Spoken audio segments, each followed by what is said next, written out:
আজকের ভিডিওতে রায়ামাটির প্রশ্নবিদ্যা 2025 সালের সপ্তম শ্রেণীর সংস্কৃত বিষয়ে দ্বিতীয় পরীক্ষার মূল্যায়নের যে 1 নম্বর প্রশ্নপত্রটি রয়েছে, অর্থাৎ শৈলেন্দ্র সরকার বিদ্যালয়া গভর্নমেন্ট স্পন্সার্ড এই বিদ্যালয়ের সমস্ত প্রশ্নের উত্তরগুলি করব। তার আগে তোমরা কেউ যদি আমার চ্যানেলে নতুন হয়ে থাকো তাহলে চ্যানেলটি অবশ্যই সাবস্ক্রাইব করে নেবে। প্রথমে এক আছে নিচের অনুচ্ছেদটি দেবনাগরী অক্ষরে লেখো। এটা আছে প্রথমে জননী স্নেহময়ী, ধার্মিক পূজ্য, অহিংসা পরম ধর্ম, সত্যং কণ্ঠস্য ভূষণম, বিদ্যারত্ন মহাধনম। এগুলিকে সংস্কৃতে লিখলে হবে। এই যে তোমরা দেখে নাও, লিখে দিয়েছি জননী স্নেহময়ী, ধার্মিক পূজ্য, অহিংসা পরম ধর্ম, সত্যং কণ্ঠস্য ভূষণম, বিদ্যারত্ন মহাধনম। এরপরে যেটা আছে দুয়ে নিচের অনুচ্ছেদটি বাংলা অক্ষরে লেখো। প্রথমে আছে বালক সুশীল, এটা হবে বালকগুলি সুশীল। এরপর যেটা আছে অধর্মাৎ পাপ ভবতি, এটা হবে অধর্ম থেকে পাপ হয়। এরপর এটা আছে হস্তস্য ভূষণং দানম, এটা হবে হাতের ভূষণ দান। এরপরে এটা আছে সর্বস্ব লোচন বিদ্যা, এটা হবে জ্ঞান সবার চোখ। এরপর এটা আছে সাধুনাং দর্শনং পুণ্যম, এটা হবে সাধুদের দেখা পুণ্য। এরপরে তিনি আছে নির্দেশ অনুসারে নিচের প্রশ্নগুলির উত্তর লেখো। একে আছে উদ্দেশ্য কাকে বলে, উদাহরণ দাও। এর উত্তরটি হলো কোনো বাক্যে যার সম্বন্ধে কিছু বলা হয় তাকে উদ্দেশ্য বলে, যেমন অহং গৃহং গচ্ছামি, এখানে অহং হচ্ছে উদ্দেশ্য। এরপরে যেটা আছে দুয়ে বিধেয় কাকে বলে, উদাহরণ দাও। এর উত্তরটি হলো কোনো বাক্যে উদ্দেশ্য সম্বন্ধে যা বলা হয় তাকে বিধেয় বলে, যেমন রাম মৃগং পশ্যতি, এখানে মৃগং পশ্যতি হচ্ছে বিধেয়। এরপরে তিনি আছে সর্বনাম পদ কাকে বলে, উদাহরণ দাও। এর উত্তরটি হলো, এর উত্তরটি আমি বলে দিচ্ছি, তোমরা এটা হচ্ছে খাতায় লিখে নাও। সকল প্রকার নামপদ অর্থাৎ বিশেষ্য পদের পরিবর্তে যে সকল পদ ব্যবহৃত হয় তাদের সর্বনাম পদ বলে। উদাহরণ হচ্ছে রাম মেয়ে ভ্রাতা। এরপরে চারে আছে অব্যয় পদ কাকে বলে, উদাহরণ দাও। এর উত্তরটি হলো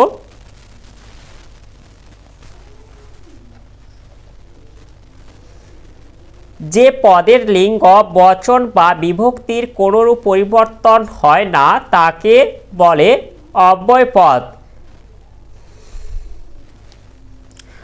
এই যে উদাহরণগুলো আছে, এই যে অচিরম্বর, এটা হচ্ছে শীঘ্র, অচিরমেব বিদ্যালয়ং যাস্যম। এরপর চারে আছে বাংলা ভাষায় অনুবাদ করো। একে আছে সদা সত্য বদতে, এটা হবে সর্বদা সত্য কথা বলা উচিত। এরপরে দুইটা আছে মিথ্যা মা বদ, এটা হবে মিথ্যা বলো না। এরপরে তিনে আছে বৃথা মা চিন্তয়তে, এটা হবে বৃথা চিন্তা করো না। এরপরে চারে আছে সা প্রাত গায়তি, এটা হবে সে ভোরবেলা গায়। এরপরে পাঁচে আছে গ্রাম নিকষা নদী, এটা হবে গ্রামের নিকটে নদী। এরপরে পাঁচে দাগে আছে নিচের বাক্যগুলি থেকে বিধেয় অংশ পৃথক করে তার তলায় দাগ দাও। এক আছে সুশীল ছাত্র, এখানে সুশীল হচ্ছে বিধেয়। এরপর যেটা আছে দুয়ে পুষ্পাণী সুন্দর রানী, এখানে সুন্দর রানীটা হচ্ছে বিধেয়। এরপর তিনি আছে ব্যাঘ্রং ভয়ঙ্কর, এখানে ভয়ঙ্করটা হচ্ছে বিধেয়। এরপর চারিটা আছে জগদীশ করুণাময়, এখানে করুণাময় হচ্ছে এটা বিধেয়। এরপর পাঁচে এটা হচ্ছে পিতা পরময় গুরু, এখানে পরময় গুরু হচ্ছে বিধেয়। এরপরে ছয়টা আছে নিচের অব্যয় পদগুলির সাহায্যে সংস্কৃত ভাষায় দেবনাগরী হরফে বাক্য রচনা করো।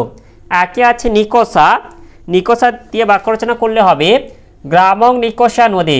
এরপর দুইটা আছে কথং, কথং দিয়ে বাক্য রচনা করলে হবে কথং তং জানাসি।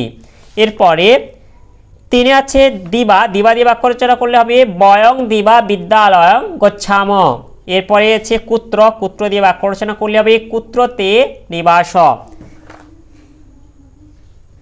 এরপরে 7 দাগে আছে বন্ধনীর মধ্যে থেকে উপযুক্ত পদটি চিহ্নিত করো। 1 আছে রাম, এটা হবে এই যে প্রাত হবে কিরন্তি। এরপরে 2 যেটা আছে মিথ্যাবাদী সর্বদা, এটা হবে মিথ্যা বদতি। এরপরে 3 এটা হবে দিবা হবে সূর্য ভাতি। এরপরে 4 আছে দেবালয়ম, এটা হবে অভিত পান্থশালা। এরপরে 5টা আছে সর্বৈন খাদতি শিশু। এরপরে 8 আছে নর শব্দের সম্পূর্ণ রূপটি লেখো। এর উত্তরটি হলো এই যে নর শব্দের সম্পূর্ণ রূপটা তোমরা এইভাবে লিখে দেবে। এই যে প্রথমা, দ্বিতীয়া, তৃতীয়া, চতুর্থী, পঞ্চমী, ষষ্ঠী, সপ্তমী, সম্বোধন, আর এদিকে হচ্ছে একবচন, দ্বিবচন এবং বহুবচনের যে রূপগুলি তোমরা লিখে দেবে। এরপরে 9 আছে ভূ ধাতুর লট লকারের সম্পূর্ণ রূপটি লেখো। এর উত্তরটি হলো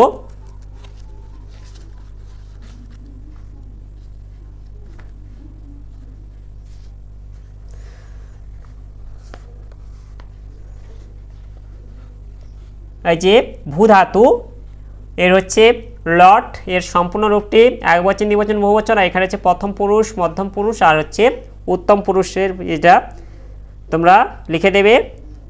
লট হচ্ছে এটা হচ্ছে বর্তমানকাল ভূধাতুর, এই রূপটা তোমরা লিখে দেবে। এরপরে অথবা এটা হচ্ছে স্থা ধাতুর লট লকারের সম্পূর্ণ রূপটি লেখো।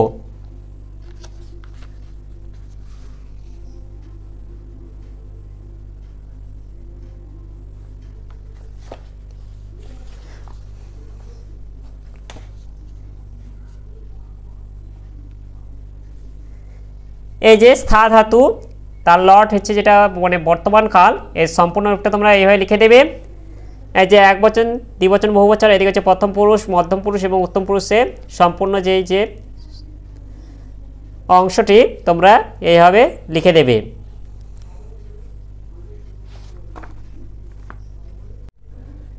তাহলে আজকের ভিডিওতে আমরা সপ্তম শ্রেণীর সংস্কৃত বিষয়ে যে 1 নম্বর প্রশ্নপত্রটি ছিল তা সম্পূর্ণ করলাম। আর তোমরা কেউ যদি আমার চ্যানেলটা এখনও সাবস্ক্রাইব করে রাখোনি তাহলে চ্যানেলটা অবশ্যই সাবস্ক্রাইব করে নেবে এবং ভিডিওটি ভালো লাগলে ভিডিওটিকে অবশ্যই লাইক, কমেন্ট ও শেয়ার করে দেবে।